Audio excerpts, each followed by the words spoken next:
Hello once again. Thanks for joining me. We're going to continue Wildcats. We're on issue 16. This is what I like to refer to as when Wildcats got good. I know that's really condescending and kind of controversial, I guess. Artistically, you could say Wildcats was great because it's Jim Lee drawing it, right? Previous to this, for the most part, he was drawing it at first, and then as he got going on, as I've discovered has happened with these studios, you know, Wildstorm had it, Top Cow had it, Extreme had it, where the main guys, the Jim Lee, the Silvestris, the Liefelds, they're drawing kind of the cool stuff, and then they get their other artists, kind of the new guys, to fill in backgrounds and do some side character stuff, so it wasn't all Jim Lee towards the end there, but it was enough to, basically be fine. My point being is that artistically Wildcats was good, but story-wise, being completely honest, I don't remember really anything except little bits and pieces here and there, but the overall story, the point, the main arcs, there's nothing there. But then Jim Lee went and handed over the book to James Robinson to write it, and to his hand-picked successor, Travis Charest. And so we started with issue 15 last time, and Travis is the one I was talking about, where anybody who knows his art now, and what he became, he is, as far as I'm concerned, and as far as I know, everyone else basically seems to consider him one of the best artists working in comics ever right now.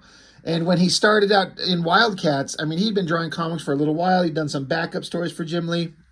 Once he took over Wildcats, you could tell that he was certainly bringing the best that he could do. He was changing up his style, and but he had a little bit of ways to go before he become who he is, like for his art to really develop into what it becomes. But he progresses fast. You can almost see a issue by issue change. He was really, really pushing hard, it seems to me. I don't know. I wasn't there, obviously. But just looking at the work that was done, the stuff that we can actually see and kind of make judgments on, he just upped his game in a big way. So now you got like an actual writer and an artist giving everything he's got. Wildcats suddenly became a little bit more interesting. Then it was kind of shocking. And then again, we've already been through this. The biggest point of this first issue that Charest drew with James Robinson was that the Wildcats are only in the very beginning, and they get attacked, and they take out Voodoo. She takes a round from an attack helicopter and somehow doesn't get blown in half. But she's down and out. But then it focuses back here on this team of, they're called the Black Razors. They're kind of these government soldiers that were introduced in the Wildcats. It's just like generic soldiers. Bunch of nobodies. But then we're introduced to this new guy, Santini, who used to be just a soldier, but now he's been kind of elevated to leadership status.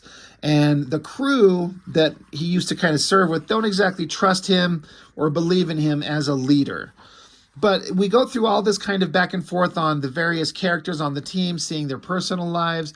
We find out that Santini, in the original Wildcats miniseries, in issue 2, I think it was, maybe 3, there was a scene where some generic soldier in a full body armor, where you couldn't see his face or anything like that, showed up to take out the Wildcats, and Jacob Marlowe, the little guy, Imp, the leader of the Wildcats, he took a gun and blew out the kneecap of that particular random nobody soldier and put a gun to his head, threatening to kill him if everyone didn't calm down and stop. So the fight ended up stopping, but they blew the kneecap off of that soldier. Well, that soldier is this guy. So it was really interesting for James Robinson to take that random nobody character, a faceless nobody, and tear the suit off him and put a human face on it, and now we're going to focus on him. This is issue 15. We're talking about issue 2 or 3 of the miniseries. So that was a really kind of interesting, fun callback. So he's constantly working out and keeping himself into be the best shape he can be, but he's talking about how his knee hurts all the time. He had to have surgery on it, and he hates Jacob Marlowe because that guy blew his kneecap off like it was nothing. So he's kind of pissed. So as the story goes on in this issue 15, the Black Razors are trying to protect some wealthy people out there in the world. Some assassins show up to take them out. Big battle goes on. Well, I've been over this whole thing. But what they find out at the end is that these assassins, their next target is Jacob Marlowe, the guy who Santini hates. And they also find out that one of the Wildcats is an assassin. There's an assassin posing as one of the Wildcats.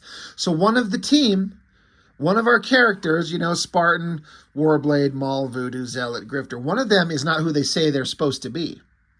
And they're an assassin who's going to take out Jacob Marlowe. And now they are tasked, Santini and his Black Razor team, with finding that out and stopping it. So it's already kind of an interesting kind of mystery action plot. I'm already a little bit more invested. So here we go. Another great cover by Charest. Again, he went through some different art styles, and we'll see some examples of how he's changing up his look. It's a pretty good cover. A lot of bright color. It's pretty good. It's not my favorite cover in the world. I think it's a step up, I guess, a little bit from this previous one. Like cold, wintry, and then hot, heat. Yeah, they're both pretty good. But anyway, starting with issue 16, it just starts out with the soldiers of the Black Razors, the team, their training. Now, I've talked about this. This is ironic. I didn't even think of this, until I busted this open. I was talking, my brother was over recently. I've seen it. We've all seen it in X-Men, and we've seen it in Wildcats, and we've seen it in Top Cow books, the Cyberforce stuff. We've seen it in Youngblood. All these teams, they're always in what I call it the holodeck, just from Star Trek, but just some room in some technological compound that generates artificial images or whatever of creatures for our heroes to fight so they can be training. And I'm getting so sick of it. It's such a cliche thing. I get it as a storytelling device. We got to show our team. We got to get some exposition. We got to get some character development. We're going to show them talking and how they react. But they're always training in a holodeck. What else are you supposed to do? I don't know. I don't have an answer. It just kind of gets old. But it's interesting-ish is that you got these Black Razors, and they're fighting a bunch of characters that are from the Image Comics universe. Like they're fighting Union right back here. This is clearly a hand of Spawn. There's Union there. Probably a Daemonite, the lizard creatures. Just showing that these guys, these Black Razor soldiers, are pretty tough. They're known to be messed with. So you're led to believe that they can take on almost anybody. They're not pushovers. They're not just wimpy humans. Good action scenes. It's all good and fine stuff. This face right here, this is kind of one of the things I was talking about where Charest was, I'm going to bring it up closer to the camera. See those weird chunky shapes in the shadows and kind of an interesting expression. Charest's trying something. He's experimenting. I don't think it works. Again, those weird black chunky odd shapes in this guy's face. But, I mean, this is just my opinion. I'm a nobody. But it just, you can see him trying something. He's experimenting. He's growing. He's learning. I don't think it works. And he doesn't stick with that for very long. But it's pretty good action stuff. The girl's knocking Spawn through a wall. Then she's like shooting him in the back. I wonder if they had to get permission from McFarlane to throw Spawn in here. Or if they just do it as like just a gag. And, I mean, McFarlane would be a dick if he was pissed off that his boy Spawn showed up in a holodeck training sequence. And I don't imagine him getting pissed off. You'd think that at the time they're like, it's just all for good fun. Whatever. They're training, then the holodeck shuts down. They're showing that their scores. It's not a complaint, but Charest can draw backgrounds. But whether or not it's just a matter of speed, because I believe he has a reputation for being slow. Not a lot of backgrounds going on. I mean, enough to get what you need to know The colorings help selling it a lot. I'm not complaining, but when you look at it, there's a lot of kind of void blank spaces. But, you know, when you throw it in the places that's most important, it's fine. So we see the team training. Then we get back to Santini, the leader of the group. He's giving confession. And Santini's saying, I can't tell you everything, my life, what I do. I know this is a confessional, but nevertheless, if I told you all the details, I'd have to have you killed. And the priest is like, oh, that's funny. I'm glad that whatever's bothering you hasn't taken your sense of humor. And Santini's like, I'm not kidding. Like, if I told you everything that I did, I would have to kill you. But he has to go on to a mission. He's saying, I have to go into a mission. I have to take my men into danger. I have to combat a team of super beings. One of them is an imposter who's trying to kill a very important person. We don't know which of these super beings the imposter is. So he's going to have to kind of figure it out on sight. But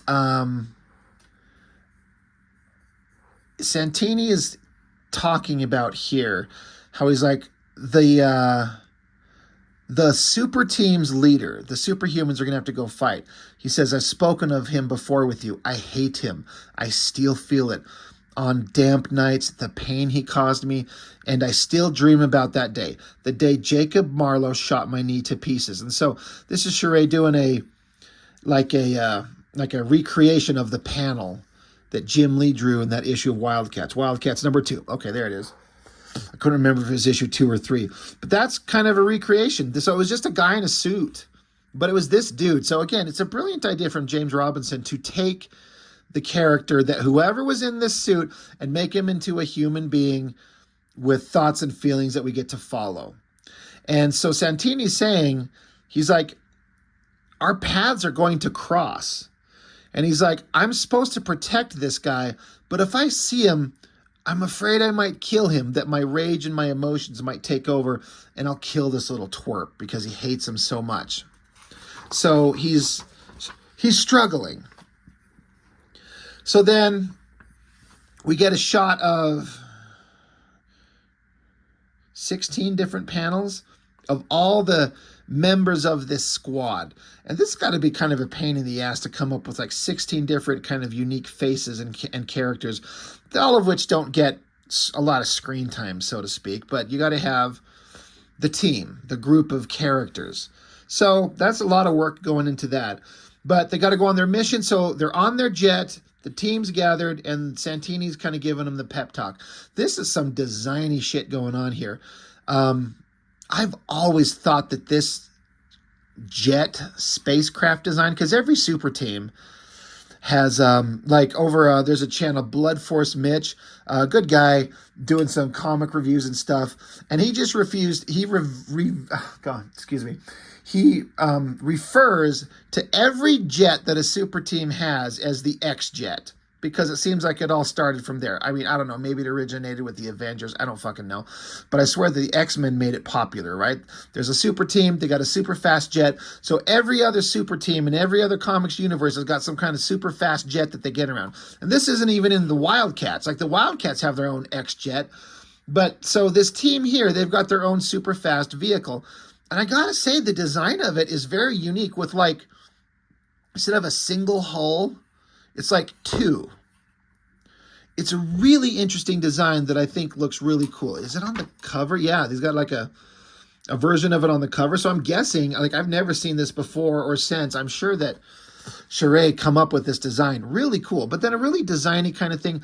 The jet's flying through the air, and we're inside this jet, and then you got all the technological kind of backgrounds, and it becomes a kind of panel borders with all this technological piping and stuff.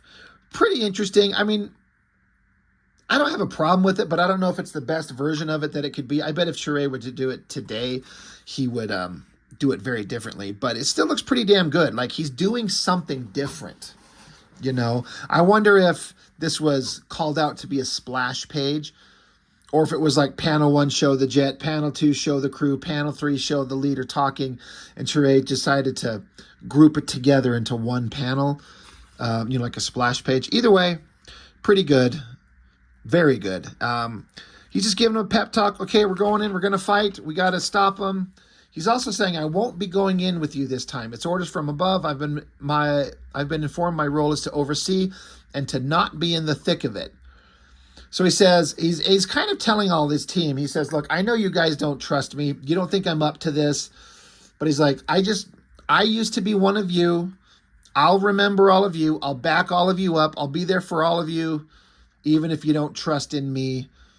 And he almost has like an emotional moment. He's like, fuck it. Anyway, look, just get in there, get the job done, survive, and come back.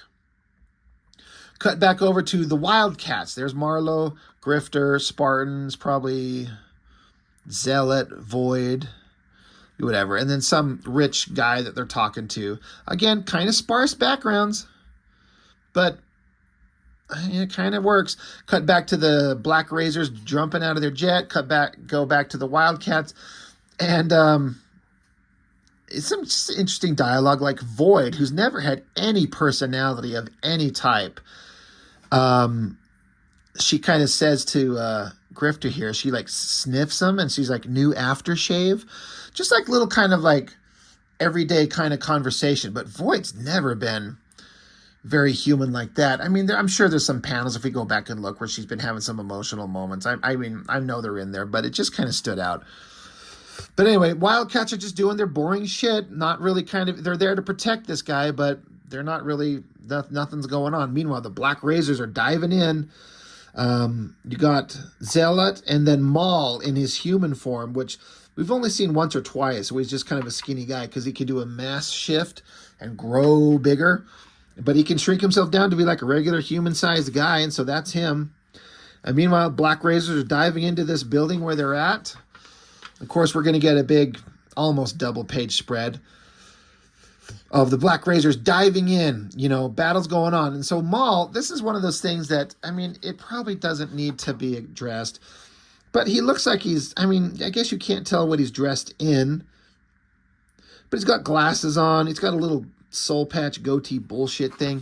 But then suddenly he just, like, if you hadn't read Wildcats before and didn't understand who this guy was, you'd be sitting here going, who the fuck is this guy? This guy's got horns in his back. He's got his costume on. He's purple skinned or something. There's no goatee. There's no glasses. So who the fuck is this guy? It's just interesting that he just grows into this giant monster and completely changes his form and suddenly spandex outfits on. It's just kind of silly. I think it'd be more interesting if he didn't have his spandex outfit on.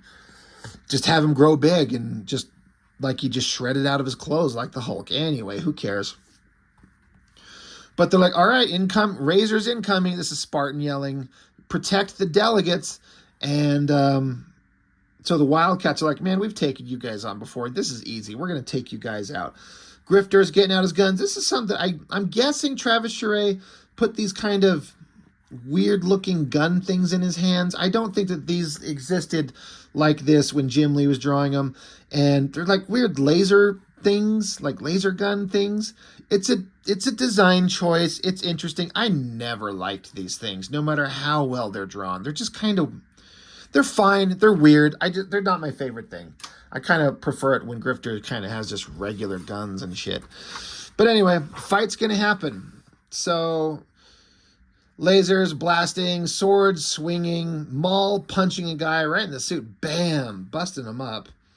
But meanwhile, back on the jet that the Black Razors jumped out of, they're trying to use their technology to determine who's the assassin, which one of the Wildcats is an assassin in disguise.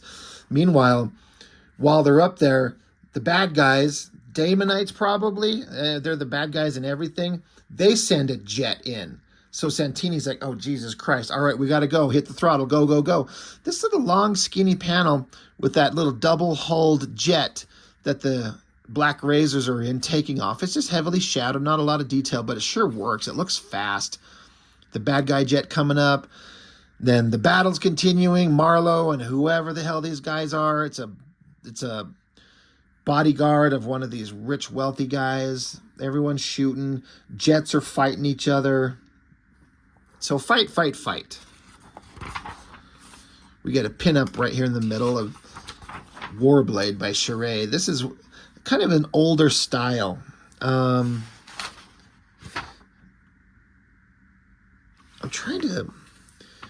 if this is Charest inking himself, because it says Martin, I think that signature is. Let me bring that up close. I assume that's not the colorist. This looks kind of like Charest's a little bit older work. I just have a feeling this pinup probably existed for a little bit because it looks different than even his work in this book. But again, I don't know that. It's just kind of a guess on my part. It's pretty awesome. I mean, I don't like Warblade's design that much. It's just ridiculous, these stupid pipes that he has. Unnecessarily stupid long hair. I like the idea of like a guy whose body is basically liquid metal and can reshape it to anything, but all that ever really equated to in the comics was just different clawed fingers on his hands. A lot of imagination to be used that was not. Anyway, the fight keeps going on. I don't understand what's going on in the background here. It's like the walls were blown out of the building they were in. I don't know what I'm seeing here. I guess it's one of the ships, the bad guy ship crashing, or no, it's some other vehicles showing up because they're shooting at Maul here. I mean, it's just fight, fight, fight. So that's fine. Big figures, you know, Zealot taking on these armored soldiers. It's pretty awesome. Oh yeah, the Daemonites have shown up now. So you got Wildcats, you got Black Razors, you got Daemonites, you got a mystery assassin. You know, it's all going to hell. All pretty well drawn, though. I mean, Jim Lee knew what he was doing when he picked Travis Charest. Previous to these books, if you would have said who should draw Wildcats, I would have never, ever, ever picked out this guy. So I was kind of surprised that this is who Jim Lee picked. But he knew what he was doing. So, you know, the Wildcats are trying to protect this wealthy guy. They're deflecting lasers. It's just all kind of action stuff. Like the Wildcats have been here a million times before. The coloring's doing pretty damn good. The colorist is always looking good. So all this stuff is going on. But basically, the important part to understand is amidst the jet battle going on outside, the Wildcats fighting Daemonites and Black Razors and blah, blah, blah. Let's see. They do find out on the jet, we know who the assassin is. But they can't communicate it down to the Black Razors on site. So Santini's like, God damn it. So he throws on a jetpack, grabs a gun, and he's like, I'm going to go down there. And because he knows who the traitor is. We don't know yet, but he knows who the assassin in disguise, which one of the Wildcats is an imposter. So he jumps down there, shows up, and the text boxes are just kind of going over how Santini, I was a Black Razor, I was a soldier, I was in the trenches, I know all the little secret moves, I know all the you know, he's a good soldier. So he throws up a hand signal, maneuver Gamma 6. Now he throws it up, looks like gang size, but he's basically throwing up the shocker, right? We all know the shocker. 2 in the pink, 1 in the stink. He's throwing that up right there. It's the shocker or gang signs. But it's him giving his team orders. Do this maneuver. I'm doing a thing. So basically he's running, and the maneuver is that the entire team protects the runner. He's on a mission. He's got a very specific thing he needs to do. So everyone else's goal on his team is to protect him at all costs. So he's running through, diving around, shooting bad guys. And then Santini, as we know, he stops and sees Jacob Marlowe, the guy who he hates. He's like, there he is. I want to kill him. But fate decides, you know, should I take him out? No. He decides to look in the other direction. And then this was a really great, legitimate surprise on my part, reading this book. And I credit James Robinson for being a good writer.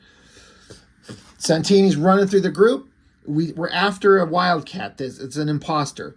So we get a great big awesome shot of some Santini lying down, jerking to the side, gun pointed, and he's yelling grifter, like grifter. Like he's pointing the gun at Grifter. Grifter's the assassin. You flip the page. He says, Grifter, get down. So Grifter ducks and he shoots Maul. And then you see that as he gets shot, it's revealed to be the Daemonite in disguise. So that was a really interesting kind of like, I forget the term to use, but where you're a sleight of hand, you know, you're led to believe it's Grifter, but that it's someone else entirely. And it's such a simple way of doing it. But I remember reading this going, that was, you led me in one direction and took me to an entire different direction altogether. Well done. I got to imagine what the script says. You know, page 22, it says, splash page, Santini shoots Maul, and we see that as he gets shot, he's revealed to be turning into a Daemonite monster, and we see that transition. I don't know how I would draw it. I don't know if this is the best way to do that. It certainly sells the idea, I guess. You know, you have to have Maul getting shot, but then also show him having been shot, transforming back into the shape-shifting lizard creature. I couldn't imagine what I would come up with if I was tasked with drawing that. Again, it works. I just don't know if it's the best version. But it reads, so it's fine. So basically, the big kind of mystery of the story is over, for the most part. Assassin has been rooted out. The people that needed to be saved are. So now we got Marlowe and Santini face-to-face talking, and they're kind of like explaining to each other what's going on. He says that they took out Voodoo because with her abilities, she would have been able to figure out who the real assassin imposter was. So they took her out specifically. So Marlowe's like, well, you kind of saved our bacon, you know, we owe you. And Santini's like, dude, don't thank me. I did what I did because that's my job. But you cost me my leg. Didn't even blink, did you, when you shot my knee to pieces? I hate you big time, little man. And if I ever get the chance to take you down, you little shit, I will. So Marlowe's like, all right, gotcha, understood. But hey, if this guy, this lizard creature, was impersonating Maul, where the hell is the real one? And Santini takes off with his jetpacks up to his jet with his team, and he says, that is not my problem. And so now the Wildcats are left there by themselves. And it wasn't really good kind of final punctuation to the story. I remember reading this and going, right. The Maul that we thought was on the team, I mean, he is on the team, but somebody replaced him, and it was, you know, they rooted him out, but then like, well, where's the real one? And Santini does not give a fuck. That is not part of his... Yeah, he doesn't care. I did what I needed to do. I saved who I needed to save. You need to go find your own team member. I don't give a shit. And I like this long, skinny, silent panel. No words needed. It's magical when the writer reserves, you know, himself or restricts himself and doesn't need to throw in endless, mindless, stupid, pointless text boxes. It's just the team standing there, like, now what? And of course, it's got the, you know, classic, the end, question mark. Good shot of the team. Coloring looks fantastic. It all looks good. So, you know, kind of like a 2-issue story to start out with James Robinson. A lot of interesting characterization and new character to come along. You get motivations. There's a mystery. It's resolved, but then we're left with more mystery to lead us into the next issue. Bravo, James Robinson. Like, you kicked ass. I'm very, very impressed with everything he did, and it was very enjoyable. Another thing that's enjoyable is that the letters pages are talking about the issue of the Image crossover month where everyone swapped titles, and so Eric Larson drew Wildcats. And it's like they went out of their way. Maybe they only got negative letters. Maybe. But everybody's writing in that says that they hated the issue of Wildcats that Eric Larson drew. And I can get it. If you don't know Eric Larson and all you've been doing is reading Jim Lee stuff and reading Wildcats, it could not be more different. A vastly different style. And this guy's like, I'm going to stop collecting Wildcats. So sometimes I think these are like, oh, well, this guy's like 24 years old. He should be better than that. He should like not be a little crying baby. But it's like, it's one issue. And if you're paying attention to any fucking thing, it's one issue of crossover month. But they're like, no, I'm going to quit collecting Wildcats. I'm done. So, you know, whatever. It's kind of silly. But yeah, that's the end. So James Robinson story, Travis Charest pencils, Troy Hubbs on inks. That's a name that I remember seeing doing lots of inking. Certainly seems really good from everything I can tell from what we can see in the book. Very skilled. But eventually Travis Charest ends up just inking himself permanently, and that's kind of becomes the best version of himself. But I don't know when or where, but I know that Richard Friend ends up inking Travis Charest at some point on Wildcats, and it might be volume 2? I don't know if that's where they started. That was some really good stuff. Richard Friend combined with Travis Charest is like magic. I'm going to say that Travis Charest's best work is when he inks himself, because he gets into some really fine detail and rendering that just is the best version of what he can do. But with an inker, and no disrespect to Troy Hubbs, but I think Richard Friend was best with Travis Charest. But that's it. And so after this, I guess I'm trying to remember what happens in issue 17, but I'm sure they're on the hunt for Maul, wherever the hell he may be. But I remember thinking, I've said this already, but I'm just going to repeat it, that the book suddenly started getting good. It started feeling like there's some story here, and there's some mystery that I'm actually invested in. And it's simple stuff. It's not some great big alien race trying to conquer the world again. It's just the team exists, and one of their members got kidnapped and replaced, and now we got to go find them. I'm on board. You got me. So thanks, James Robinson. I appreciate it. You made a story in Wildcats for the first time. I'm like, I'm really interested in the story. Not just the art, but the story. So that's it. Wildcats number 16. It's a fun book. I enjoyed it. And we'll be certainly looking at more as we go on. So thanks for joining me. I appreciate it. I'll see you next time.